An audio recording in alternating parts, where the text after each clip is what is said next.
यूँ ही नहीं हमको राजनीति में इतना प्यार स्नेह जो पब्लिक ने दे रहा है, जो हमारे जनता ने दे रहा है, वैसे ही नहीं दे रहा है। हमने पब्लिक के लिए काम किए हैं, पब्लिक के लिए हमारे बहुत सारा जो है लोग शहीद हुए हैं। तो इसलिए कि आज जो हमारे प्रतिद्वंदी है, उन्होंने जो है कि जनता के साथ जो है छल किया। मेरा एजेंडा यही है कि पूरा सीमांचल का जो मांग है एयरपोर्ट का, जो अभी तक चालू नहीं हुआ है, और जो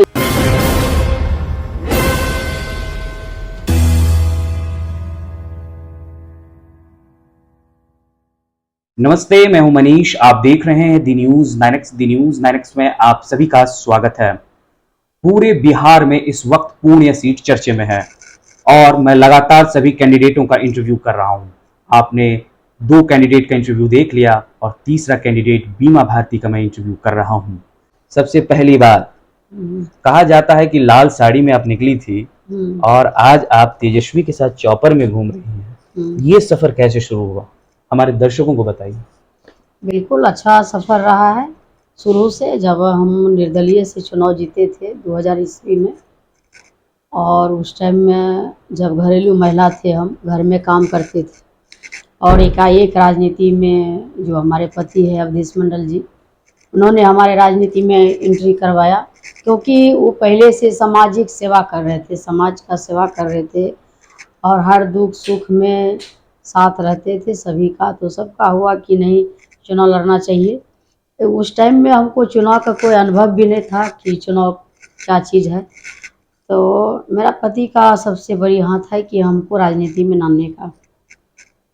मेरे एडिटर बताते हैं आपके विषय में और आपके पति के विषय में। जब मीडिया ने उनको बाहुबली लिखा तो पहली बार आपने क्या सोचा कि जब उसको समाज सेवी आपने कहा, उसको मीडिया ने बाहुबली लिख दिया? क्योंकि 90 के दौर में ऐसा देखा जाता था, बाहुबली लिखा जाता था। उस टाइम का जो परिस्थिति था, और जो मेरे बस्ती को जलाया गया, मेरा गांव को 3-4 बस्ती जो है कि जला गया था उस टाइम में, तो हमारे पति जो है कि न्याय के लिए लड़ाई लड़े, न्याय के लिए लड़ाई लड़े, गरीब के लिए आवाज़ उठे, गरीब के लिए जो है हक के लिए लड़ने का काम किया। तो उसका जो है कि जब गरीब का काम करते हैं तो उसमें हो जाता है कि बाहुबली है। यहाँ और सामाजिक कार्य में हमारे बस्ती का जो जलाया गया पेट्रोल छीट करके, इसके बाद जो है कि हमारे जितने भी वहाँ बूढ़ा बुजुर्ग थे, कितना घर से भी बाहर नहीं निकल पाए उस परिस्थिति में, घर में ही जल गए। और उस तरह का परिस्थिति हमने नज़र से देखा है कि क्या मेरे ज़िंदगी में मेरे पति का जो ज़िंदगी में कितना संघर्ष से हम लोग जिए हैं, और कितना गरीबी से हम आज उठ करके यहाँ पर पहुँचे हैं। तो वह रुपौली के जनता है, जनता ही सर्वोपरि है मेरे लिए। लोग जो है कि कहते हैं कि ये तो राजनीति में जो है कि एकाएक एंट्री लिए हैं, वो कहते हैं कि खुद फलना नेता इसको उठा करके आसमान पहुँचा दिए हैं, ऐसे कर दिए हैं। हमको कोई ने पहुँचाया है, हमारे रुपौली के जनता ने पहुँचाया। हम लोग कोई जो है ना राजा महाराजा का बेटी नहीं है, हम गरीब घर से आते हैं, गरीब का दुख दर्द हम खुद समझे हैं, मेरे साथ खुद हुआ है, इसलिए हम इस सबको समझते हैं कि गरीब का क्या स्थिति है। तो यूँ ही नहीं हमको राजनीति में इतना प्यार स्नेह जो पब्लिक ने दे रहा है, जो हमारे जनता ने दे रहा है, वैसे ही नहीं दे रहा है। हमने पब्लिक के लिए काम किए हैं हुए थे, तो उसके लिए हमारे पति ने जो है कि समाज के लिए लड़ा है, समाज की आवाज़ बन करके, गरीब गुरबा का आवाज़ बन के खड़ा हुआ। तो हमारे पति जो है कि काम अच्छा किए हैं, तब तो हमारे जो है कि इतना स्नेह प्यार लगातार मिल रहा है, वैसे थोड़े मिल रहा है।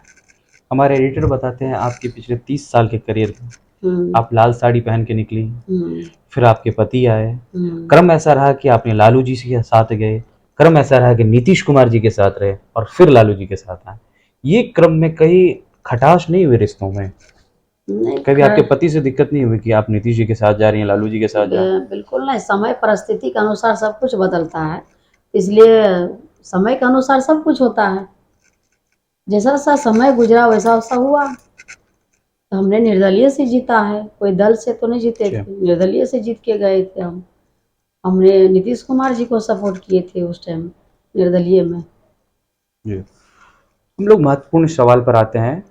रुपौली का चुनाव होता है और एक टर्म आप चुनाव हारती हैं। वो चुनाव आप कैसे चूक गई थी? चुप गए थे इसलिए कि आज जो हमारे प्रतिद्वंदी है उन्होंने जो है कि जनता के साथ जो है छल किया। उन्होंने जनता को ठगने का काम किया, भ्रमित करने का काम किया, इस तरह का किया। लोग कुछ क्षण के लिए भूल गया था और उसको जो है कि जवाब मिल गया। 6 महीना के बाद फिर चुनाव हुआ तो जनता हमको बहुत भारी बहुमत से हमको फिर से विधायक चुन करके भेजा है। तो इसमें जो है कि जनता का कुछ कमी था उसमें जो भूल चुके थे, लेकिन फिर जो है कि हमारे जनता संभल गए कि हमारा अच्छा नेता को हम चुनेंगे। फिर वैसा रहता तो हमको नहीं चुनता।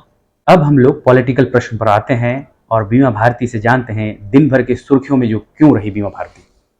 हमारा पहला सवाल है आपसे, दिन भर आप चौपर में उड़ी, राहुल गांधी से मिली, कटिहार गई, उसके बाद पुणे आए, इतना बड़ा गेम प्लान क्या चल रहा है चौपर के अंदर?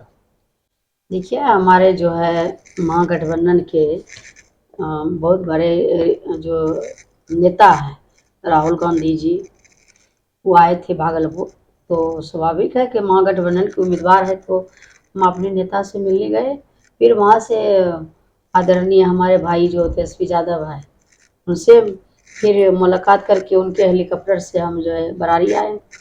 बरारी में भी सभा हुआ। इसके बाद फिर हम पूर्णिया साथ में आए और हेलीकॉप्टर में बैठ कर के जो है कि भाई के साथ में मुकेश जी थे, मुकेश सहनी जी थे, तारिक अनवर जी थे और हम थे। तो हम लोग सारे बात अच्छे से करे, परिवार के तरह हम लोग बात करते हुए पहुँचे। पता ही नहीं चला कैसे सफ़र कट गया और बहुत अच्छा लगा हमको। चौपर के अंदर तेजस्वी जी से क्या बात हुई चुनाव को लेकर? बहुत अच्छा से बात हुआ। चुनाव का कैसे जीतना है, कैसे क्या करना है, सारी मैटर पर बात हुआ। कार्यकर्ता पर बात हुई, जनता के बारे में पूछा क्या रिस्पॉन्स है, कैसा पूर्णिया का माहौल है, कैसे सारे बात हमसे शेयर किया, हम भी बताएं। जब आप चौपर में थे तो बिहार में नीतीश कुमार पूर्णिया में थे, उन्होंने आप पर हमला भी बोला और नीतीश जी ने बोला आपको मंत्रालय दिया, आपको विधायक बनाया, फिर भी आप चली गई। इस पर क्या कहना है? इस पर क्या कहना होगा, कोनो की वो चुनाव जब होता था एमपी को तब तो मंत्री बनाते थे वो कि जो कि जनता का हम सेवा ही नहीं कर पाते थे। सबसे महत्वपूर्ण सवाल होता है बीमा भारती जी चुनाव में, वो होता है एजेंडा। आपका एजेंडा क्या है हमारे दर्शकों को बताते हैं। मेरा एजेंडा यही है कि पूरा सीमांचल का जो मांग है एयरपोर्ट का जो अभी तक चालू नहीं हुआ है, और जो यहाँ का जो नेता है जो 10 साल से है पूर्णिया में और हर समय जो है कि वादा पर वादा करते जा रहे हैं, आज चालू होगा कल चालू होगा, तो जनता समझ चुकी है। और बीजेपी का जो लोग है जिस तरह से जुमलाबाजी जो करने का काम किया है, पूरे देश में ठगने का काम कर रहे हैं, पूरे बिहार में ठगने का काम कर रहे हैं। तो हमको लगता है कि इतना ही शुभचिंतक रहे हैं तो एयरपोर्ट को चालू करते और बिहार में विशेष राज्य का दर्जा देते, बिहार को विशेष पैकेज देने का काम करते। बिहार का चिंता करना चाहिए। चुनाव में आकर के लंबा लंबा भाषण देने से थोड़े होगा। लोग ज़मीन पर काम देखते हैं। हम भी राजनीति करते हैं, किसी को बोलते हैं कि हाँ हम जो है कि यहाँ पर सड़क बना देंगे, तो बनाएंगे तब देखेगा जनता। पहले बोलने से कहता है, बोलने से नहीं होगा, ज़मीन पर उतरेगा काम तब जानेंगे कि हाँ आपने ये काम किया है। तो जनता ये इंतज़ार नहीं करते हैं। तो काट का हंडी एक बार चाहता है, बार बार नहीं चाहता है। तो आपने कितना बार ठकिएगा, 5 साल ठकिए, अब 10 साल मौका दिया आपको जनता ने। अच्छा, राहुल गांधी जी भागलपुर आए, पूर्णिया नहीं आए, इसके पीछे का कारण पूछा आपने?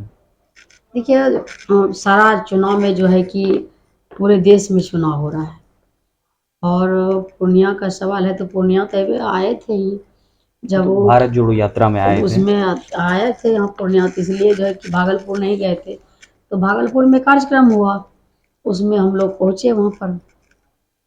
आखिरी और सबसे महत्वपूर्ण सवाल, मीडिया पूर्णिया को हॉट सीट बता रही है, कारण आप भी जानते हैं आचार संहिता लागू है, मैं बोल नहीं सकता हूँ, इसको लेकर क्या कहना है?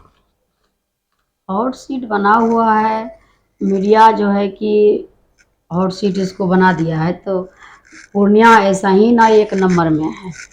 पूर्णिया कोनो जिला जो है, ये पूर्णिया जिला जो है कि यह बुझिए कि ये जिला राजधानी है सीमांचल का, और इसमें हॉट सीट नहीं बनेगा तो कहाँ बनेगा?